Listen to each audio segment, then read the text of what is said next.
Malawi Brief. Lero kummawaku aphungu ambiri sadaoneke ku nyumba ya malamulo zimene zidapangisa Deputy Speaker kukumbusa aphunguwa kuti ndi udindo wawo kumapezeka pamalopa ndi kumapitiriza zokambirana. Ndipo ali mkati monena zimenezi, Moses Kumkuyu anazayima kunena kuti aphungu ambiri akuti sanabwere chifukwa kuti ali panzere kugula mafuta zimene zidapangisa aphunguso ambiri kwa kusagwirizana ndi mfundo imeneyi. Tamverani izi.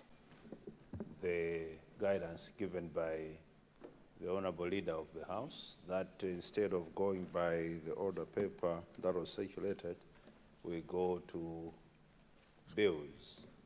But looking at the current attendance in the House and the justice that has to be given to bills, for them to be really deliberated upon in a manner that fully represents the wishes of the people, I would like to suggest through you to the leadership of the House that the current presence of membership in the House would not do justice to bills.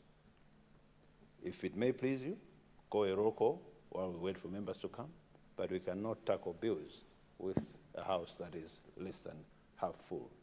Secondly, Speaker, is to wish you well.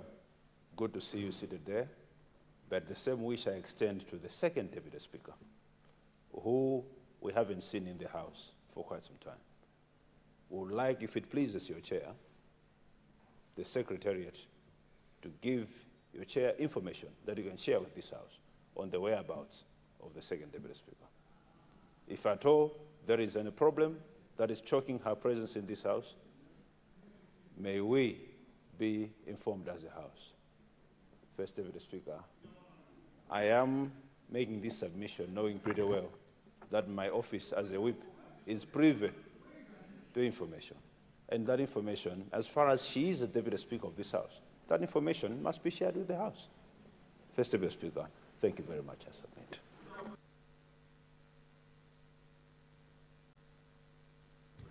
Whip, thank you very much.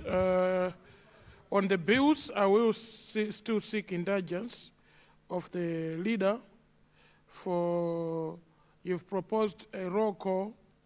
I will still, this being a government day, I will seek the indulgence of the leader if for him to make some comments. The issue of attendance, honorable colleagues, is a worrying issue to the chair from both sides of the aisle, not just one aisle, both sides of the aisle, the government benches, the opposition benches, and indeed the independent opposition benches are right at the back. Our attendance, the numbers are slowly. Last week, we did understand because we had so many calamities. We had unforeseen situations in our constituencies. But we can do better. As leaders, we can do better. And the Right Honorable Speaker yesterday emphasized on the same when he commented on the issue of the Honour Minister of Health. He encouraged all of us to be exemplary as leaders. On the second part of your submission, I will reserve my ruling for now until I get guidance from the Office of the Speaker on the issues that you seem to be knowing that surrounds the position of the second Deputy Speaker's absence in the House. If you seem to be knowing something that even my Secretariat are not aware, so I will be seeking indulgence of the Speaker. If what you know can be shared with us, so we can share to the House. You seem to be knowing something because I'm missing her too. Do you know where she is? First Deputy Speaker, no. All we know is that she hasn't been in the House for quite some time. So she is our second Deputy Speaker, and we care about, just like we care about you. We are happy to see you there. We are happy we saw the Speaker yesterday, but we are not very happy that we haven't seen the Honorable Second Deputy Speaker for quite some time. Hence, that submission. But otherwise, if she is well, if she is okay, we are very fine. If she's taking a breather, we are very good. No, I would want a cup of tea. No, thank you. Thank you. That point is taken. UTM has over 50% of his membership in the House. It is important to indicate this when you are appealing to the members in this House to be in the House on time. So I just wanted to inform you that over 50% of UTM membership is in the House. Thank you. Honourable Member for Mwanza Central, we hear you. I don't know what denominator have you used to get to that 50+ % available this morning, but knowing what you are able to do and knowing you from those times at church, I wouldn't doubt what you are announcing. The chair would like to note what you've said. So it is noted. First Deputy Speaker, I am receiving information here from other members that feel like we are exposing them, that they are not in the House now. They say, but we are queuing for fuel. We are at the queue for fuel. Would you please? I'm reading a message that I've just received. We are at the queue for fuel, so whip, do not expose us that we are absent, because when you start the roll call, the country may think that we are absent, but that's another catastrophe that we are in. Thank you very much. Whip, thank you very much. That point is noted. But Whip, I believe the vehicles that we drive don't require us to refuel every day, and the distances that we cover from our homes to Parliament should not require us to refuel every day. As I am a member for Mulanje Bale, but I don't drive from Mulanje Bale every day. I am a resident of Lilongwe while Parliament is sitting. So, Whip, your point of order and seeking for clarification is not sustained. Those members can do better. Fuel should not be an excuse from their side of the matter. Thank you. Leader? Speaker, we are in this House to transact serious business. I think what we're doing here, we're just wasting time. Let's get to serious business. Thank you very much, Leader. Honour members, we will move as guided by the Leader. Is it in order that we can pass this bill, which is charging Malawians? Which bill? The one that you want to table now. For records, can you refer the bill, please? Refer the bill. We have got 1 trillion that is meant for CDF. But that 1 trillion money does not have any paper which will demonstrate on how it will be utilized on the ground. This bill that we are passing. So, Chairperson, Speaker, Deputy Speaker, I want you to guide that we can be passing. We'll guide you as such. Yes. Let me finish. Deputy Leader, good morning. Deputy Leader, good morning. Deputy Leader, good morning. Deputy Leader, good morning. It's a pleasure seeing you in the House, Deputy Leader. It's a pleasure. Honour member from Zimba South, let me guide you this way. This particular bill will be opened for comments from both sides of the House, from all of us. If that includes your comments during the debate, please do so. No one is gagging you to do what you want to do. Thank you. Spokespersons, MCP. Thank you, Chair. Listening to what the Honorable Minister of Finance has just presented here in this House, we do not have a problem with that. only concern on the rentals of the 15%. That would definitely make the rentals high for Malawians. You know, Malawians are already facing hardships, high fuel, reduced salaries. I don't think they will be able to pay out these things. Anyway, we still think the minister would reduce from 15% to either 5% so that Malawians are able to live in decent houses without much financial challenges from the renters. Thank you. Thank you. Spokesperson UTM. Thank you very much, First Deputy Speaker. Looking at our current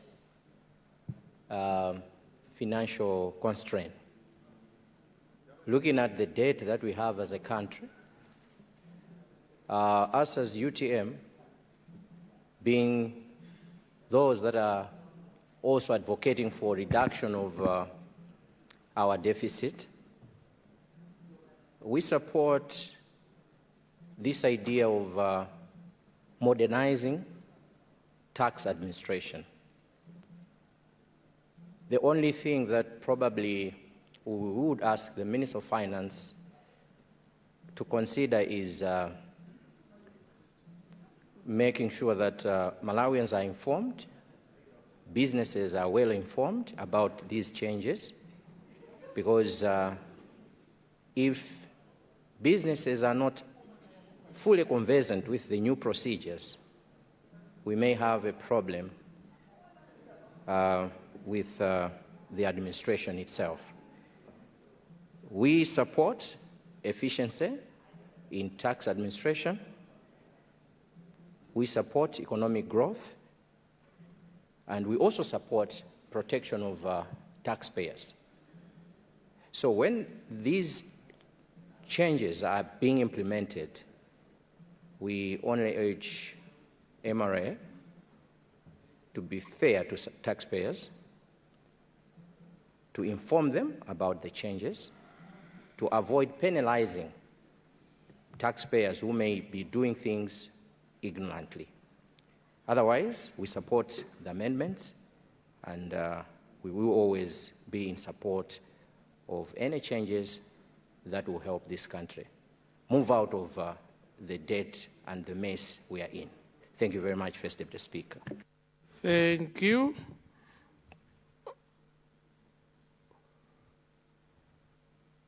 Honour members, I was being tempted to call upon UDF and PP, but now the bill is open for debate. Lilongwe, before I come to you, Honourable Member, let me recognize Honourable Member for Lilongwe Likuni constituency. Honour Member, when you start to speak, you have to stay in the house. So those that sit next to him, please advise him to come back so that he doesn't think he's been gagged by this house. Honour Member from Kota Central, then we'll go to Zimba South. Then we'll come to you.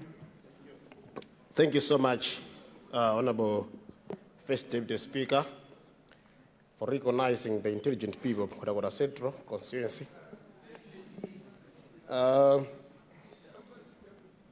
Honourable Chair, the need to collect taxes from wherever it is possible to collect cannot be overemphasized, because this country is in desperate need for financing in almost every aspect of life. And over time, we have also built a citizenry that has come to believe that government must provide for everything. So as government, there is also need to make that citizenry pay for the services. In that regard, we, the people of Kota Central constituency, stand in support of the bill, but would like to bring one or two things to the attention of the Minister of Finance. Firstly, I have noted, subject to your confirmation or correction, that the new tax law, if I may call it, or proposed law, seeks to leverage electronic transactions to maximize revenue collection, which is a good move.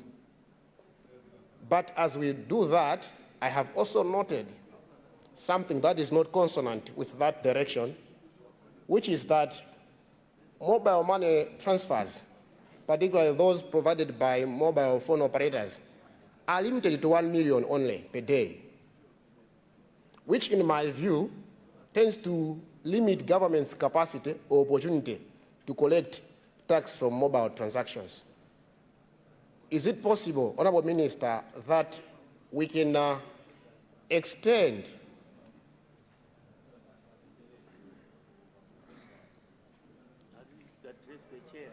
there is a meeting there, so I wanted to give. You are addressing my office? Much obliged. Is it possible, through you, Chair, that we can extend the daily limit for mobile transfers from 1 million to any considerable significant amount, so that by doing that, we also increase the government's chances of collecting more per day from mobile transfers? Because a simple observation or research would reveal that mobile money transfers through Airtel Money and Impamba are the most efficient and are becoming more popular by the day, including in the rural areas, such that even a person who would ordinarily have the opportunity to run away from tax would be captured in those transactions, and almost everyone would be able to pay tax. Secondly, there are also some peri-urban places, Honorable First Deputy Speaker, like, for example, Lizulu in Ncheu, Sangano in Ncheu, just to give you examples, or Jenda in Nzimba, where there are very numerous quick daily transactions, such that if you were to sample one of them, you'd see that the amount of money that is exchanged between vendors and buyers per day perhaps goes to $1 billion plus in those places. But most of them are able to escape tax because they do physical payments, quick physical payments, without using any bank or any mobile transactions. Is there a way we can enforce mobile transactions or mobile payment in those places, Honorable Minister, through you, Chair, so that we maximize our potential to collect taxes in those places? If you go to Sangano, for example, you'd have maybe a lot of people coming from Mozambique trading there and making profit, but they don't pay tax. They go back because they just transact physically by hand and in very quick transactions. But the amount of money that goes into those places per day is so huge, such that if government was to enforce payment of tax in those markets, we are going to harvest a significant amount of revenue each month from such places. I would therefore like to hear from the Minister of Finance if there is any way we can enforce mobile payment in those places so that we also target them for revenue collection.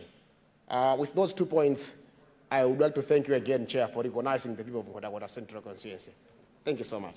Thank you. Point of clarification. Being tempted to think. No, I just want to clarify. Okay. Honour Member Nkhotakota Central, your microphone. Honour Minister, you have the floor. I think there is a bit of misunderstanding here. I've said what I'm presenting here was already endorsed by this August House at the mid-year.